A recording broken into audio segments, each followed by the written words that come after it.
Hello everyone, my name is Vinod Solanki and I will teach you English for class 9. Class 9 का हमारा second chapter है जिसका नाम है द साउंड ऑफ म्यूजिक। इसका जो फर्स्ट पार्ट है वो हम पढ़ रहे थे, जिसका नाम है Evelyn Glennie listens to me sound without hearing it. यानी कि इसमें क्या होता है कि एक एवलिन ग्लेनी नाम की एक लड़की होती है। जब उसका जन्म होता है तब तो उसको प्रॉपरली सुनाई देता है, लेकिन जैसे जैसे वो बड़ी होती है तो उसकी जो सुनने की जो क्षमता है वो धीरे धीरे खत्म हो जाती है। फिर जब डॉक्टर को दिखाया जाता है तो डॉक्टर उसको यही सलाह देते हैं कि अब इसको क्या कहें कि अगर उसको आगे का जो फ्यूचर उसको अगर अच्छा बनाना है तो उसको जो इस प्रकार के जो स्टूडेंट है जो जिसको सुनाई नहीं देता है या फिर दिखाई नहीं देता है, तो इस प्रकार की जो स्कूल है वहाँ पे उसको पढ़ने के लिए भेज दिया जाए। लेकिन एवलिन जो ग्लेनी है वो गिव अप नहीं करती है, वो हार नहीं मानती है और म्यूजिक में अपना कैरियर बनाती है। जब वो ऐसा सोचती है, जब टीचर्स जो है तो उसको क्या करते हैं, इनकरेज करते हैं। यानी कि वो ये समझते हैं कि एवलिन जो है वो ऐसा नहीं कर पाएगी, क्योंकि जब उसको सुनाई नहीं देता है तो म्यूजिक को वो कैसे एक्सप्रेस कर पाएगी। लेकिन उसके एक शिक्षक होते हैं जेम्स ब्लेड, वो इसके टैलेंट को क्या करते हैं, पहचानते हैं और म्यूजिक को लेकर उसको प्रैक्टिस करवाई जाती है। उसके बाद वो म्यूजिक को अच्छे से एक्सप्रेस करती है और वाइब्रेशन के थ्रू वो क्या करती है कि अपने शरीर के हर एक हिस्से से, चाहे वो पाँव हो, चाहे हाथ हो, चाहे सर हो, चाहे उसके हेयर हो यानी बाल हो, वो हर एक हिस्से से क्या करते हैं, अब म्यूजिक को अपने शरीर के अंदर फील करती है। यानी कि जितना हम नहीं करते उससे ज़्यादा वो फील करके म्यूजिक को फिर वापस से एक्सप्रेस कर पाती है। तो इस तरीके से उसने क्या किया कि बड़े-बड़े जो अवार्ड हैं, जो हिस्ट्री में आज तक मतलब एक प्रकार से इतिहास बन चुके थे, वो सारे जो अवार्ड हैं इसने वो जीते और कह सकते हैं कि एक प्रकार से वो टॉप ऑफ द हिल जो है, यानी कि जो शिखर है, वहाँ पर वो पहुँच गई। चलो फिर अब आगे बढ़ते हैं कि इस चैप्टर में आगे क्या होता है। As for music she explain, यानी कि अगर म्यूजिक को देखा जाए तो वो एक्सप्लेन करती है कि it's a pours in through every part of my body, यानी कि जो म्यूजिक जो है वो उसके शरीर के हर एक हिस्से में से उसके अंदर प्रवेश करता है। It tingles in the skin, my cheek bones and even in my hair. वो आगे कहती है कि ये जो म्यूजिक है वो उसके त्वचा में से यानी कि स्किन में से होकर वो अंदर उसके शरीर के अंदर आता है। यहाँ तक कि जो चिक बोन्स है यानी कि गालों की जो हड्डियां हैं वहां से भी उसके शरीर के अंदर प्रवेश करता है और जो बाल जो है वहां से भी वो उसके शरीर के अंदर से प्रवेश करता है। When she plays the xylophone, she can sense the sound of passing up the stick into her fingertips। यानी कि होता ये कि जब वो जाइलोफोन बजाती है तो उस समय क्या होता है कि जाइलोफोन बेसिकली क्या होता है कि स्टिक से बजाया जाता है, लकड़ी से बजाया जाता है। तो जब वो जाइलोफोन को प्ले करती है, बजाती है, तो स्टिक से क्या होता है कि जो म्यूजिक है वो स्टिक के थ्रू उसके हाथ में प्रवेश करता है और हाथ की जो अंगुलियां है वहां से वो प्रवेश करते हुए उसके शरीर के अंदर जाता है। इस कारण से वो क्या करती है, म्यूजिक को अच्छे से वो फील करवाती है। By leaning against the drums, यानी कि जब ड्रम बजाने की बात आती है तो वो क्या करती है कि ड्रम का वो सहारा ले लेती है। She can feel the reasons of flowing into her a body, और इसी कारण से वो क्या करता है कि जो ड्रम का जो वाइब्रेशन है, यानी जब ड्रम को बजाया जाता है उसका जो वाइब्रेशन होता है वो उसके अपने शरीर के अंदर फील कर लेती है। On a wooden platform she removes her shoes, यानी कि जब वुडन प्लेटफॉर्म होता है, जब उसको म्यूजिक एक्सप्रेस करना होता है, परफॉर्म करना होता है, तब वो वुडन प्लेटफॉर्म पर अपने जो शूज हैं वो निकाल देती है। So that the vibration pass through her bare feet and up her leg. तो इस कारण से क्या होता है कि जो वाइब्रेशन जो है म्यूजिक का वो उसके बेयर फीट यानी कि जो नंगे पाँव है उसमें से होते हुए, उसके पाँव में से होते हुए उसके शरीर के अंदर प्रवेश करता है। Not surprisingly, Evelyn delight her audience, यानी कि इसमें किसी प्रकार का कोई आश्चर्य नहीं है कि जो एवलिन जो है वो अपने जो श्रोतागण है उनका वो भरपूर मनोरंजन किया करती थी। In 1991, she was a presentess with the Royal Philharmonic Society, a prestigious Soloist of the Year Award। यानी कि 1991 में क्या करता है कि जो रॉयल फिलहार्मोनिक सोसाइटी है उनका जो प्रतिष्ठित जो अवार्ड है सोलोइस्ट का, एकल वादक का वो उसको देते हैं। Says master, percussionist James played, God may have taken her hearing, but he has given her back something extraordinary. तो उसके जो शिक्षक हैं, उसके जो गुरु हैं जेम्स प्लेड, जो कि ढोल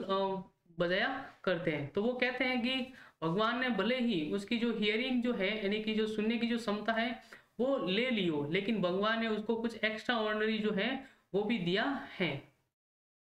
what we hear she feel, यानी कि जो हम सुनते हैं, यानी कि नॉर्मली जो हम बेसिकली जब प्रॉपर जब सुन पाते हैं, तो नॉर्मली जब हम कुछ सुनते हैं तो वो क्या करती है, उसको फील करती है, क्योंकि उसको सुनाई देता नहीं है तो वो फील कर सकती है, तो वो उस चीज को फील करती है।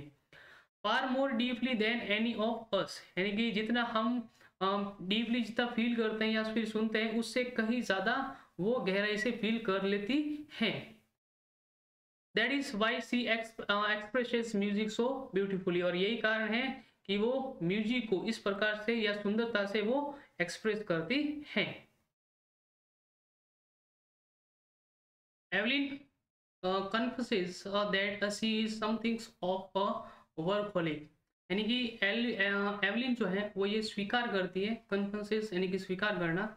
वो ये स्वीकार करती है कि उसको किसी प्रकार का नशा है, यानी कि जो वो काम करती है उस प्रकार का उसको क्या है, नशा है। I have just got to work, यानी वो कहते हैं कि उसको सिर्फ क्या होता है, वर्क करना होता है, यानी कि वो कठिन परिश्रम करती है, वो क्या कहते हैं कि सिर्फ वो कठिन परिश्रम करती है। Often harder than a classical musician, यानी कि जो शास्त्रीय संगीत जो वादक जो है उनसे ज़्यादा उसको हार्डवर्क करना पड़ता है, क्योंकि नॉर्मली वो थी नहीं, उसको जो हियरिंग सेंस है उसमें उसको प्रॉब्लम थी, तो उसको इसके लिए क्या करना पड़ता था, कठिन से कठिन परिश्रम करना पड़ता था। बट लेकिन द रिवार्ड्स आर इनॉर्मस, लेकिन अगर वो कठिन से कठिन परिश्रम करती है, हार्डवर्क करती, तो उसका जो रिवार्ड है वो भी उसके लिए क्या था, बहुत बड़ा था, क्योंकि जब आप हार्डवर्क करते हो तो इसका जो फल है वो आपको एक अलग रूप में ही मिलता है। Apart from the regular concert, Evelyn also gives a free concert in a prison and hospitals, यानी कि रेगुलर जो सामान्य तौर से वो क्या करती थी कि कंसर्ट करती थी। कंसर्ट का मतलब होती है संगीत सभाएं, तो जहां पर सामान्य तौर से वो संगीत सभाएं करती थी, तो वो कहती है कि आगे इस तरीके से जो फ्री कंसर्ट है, यानी कि जिसका कोई वो चार्ज नहीं लेती है, तो वो ये फ्री जो कंसर्ट है वो प्रिजन यानी कि जेलों में एंड हॉस्पिटल और अस्पतालों में वो करती थी, यानी कि फ्री ऑफ चार्ज वो म्यूजिक का जो परफॉर्मेंस है वो जेल और हॉस्पिटल में करती थी।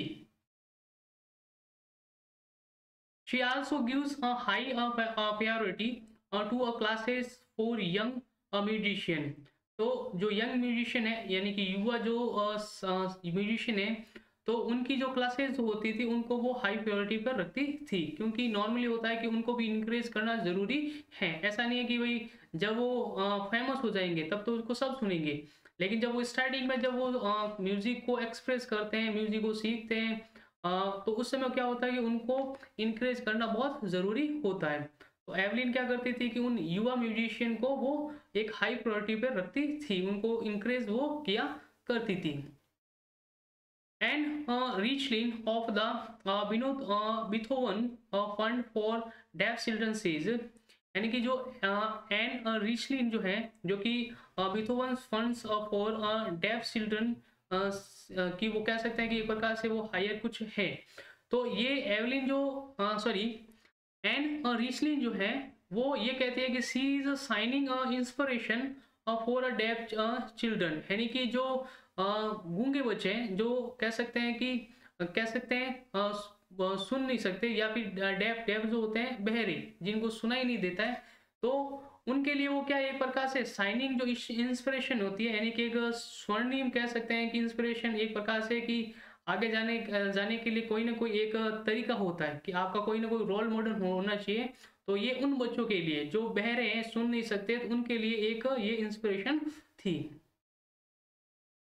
They see that there is nowhere that they cannot go, यानी कि वे कहते हैं कि ऐसी कोई जगह नहीं है जहां पर क्या जाया न जा सके, मतलब कि अगर आप हार्डवर्क करते हो या कुछ करने के प्रति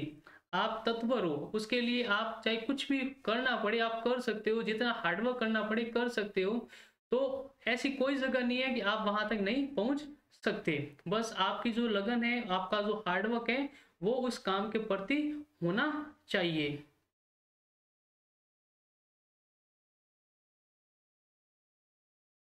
Evelyn Gilly has already accomplished more than most people twice her age.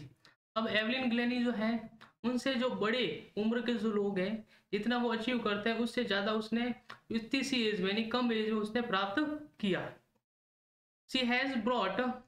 percussions to the front of the orchestra. यानी कि जो डोल वादक है उसको वो ऑर्केस्ट्रा में क्या आगे लेके आई, यानी कि एक जो महत्वपूर्ण जो स्थान है वो उन्होंने उस डोल वादक को, यानी कि जो डोल वगैरह जो बजाते हैं उसको वो महत्वपूर्ण स्थान पर लेके आई। And demonstrated that it can be very moving, और कह सकते हैं कि ये एक कह सकते हैं कि एक महत्वपूर्ण जो पावरफुल जो तरीका है वो ये था कि एक हार्डवर्क करके किसी भी जो म्यूजिक है या फिर किसी भी वादक को वो एक महत्वपूर्ण स्थान पे लेके आती है। She has given inspirations to those who are handicaps. Handicaps मतलब कि जो विकलांग जो है, पुरुष वगैरह या लड़के लड़कियां जो भी है हैंडीकैप्ड, उनके लिए एक प्रकार की वो एक इंस्पिरेशन थी, प्रेरणा थी। People who looks to her and say if she can do it I can, यानी कि वे लोग जो उनकी ओर देख कर कहते हैं कि अगर ये कर सकती है तो हम क्यों नहीं कर सकते। यानी कि ये जो लड़की है जिसको मतलब सुनाई भी नहीं देता है, तो वो जो लड़की है वो इतने बड़े बड़े जो अवार्ड है या फिर जो म्यूजिक का जो एक्सप्रेशन करने का जो तरीका है वो इतना ब्यूटीफुल था। तो कह सकते हैं कि जो दूसरे जो लोग हैं वो कहते हैं कि अगर ये लड़की कर सकती है तो मैं क्यों नहीं कर सकता। And not the list she has given enormous pleasure to a million, और ये भी है ठीक है कि कम से कम दूसरे बार तो ठीक है जीते, लेकिन जो मिलियन ऑफ जो लोग हैं, यानी कि बहुत कह सकते हैं कि लाखों की संख्या में जो लोग हैं उनका उन्होंने क्या किया, एक प्रकार से मनोरंजन किया, यानी कि म्यूजिक के माध्यम से लाखों लोगों का उन्होंने मनोरंजन किया। तो स्टूडेंट ये था चैप्टर सेकंड का फर्स्ट पार्ट। आई होप कि ये आपको अच्छे से समझ में आया होगा। इस चैप्टर को अच्छे से वापस से रिवाइज करें, दोनों जो वीडियो, जो फर्स्ट वीडियो जो था और जो सेकंड वीडियो है, दोनों को अच्छे से आप रिवाइज करें। Thank you.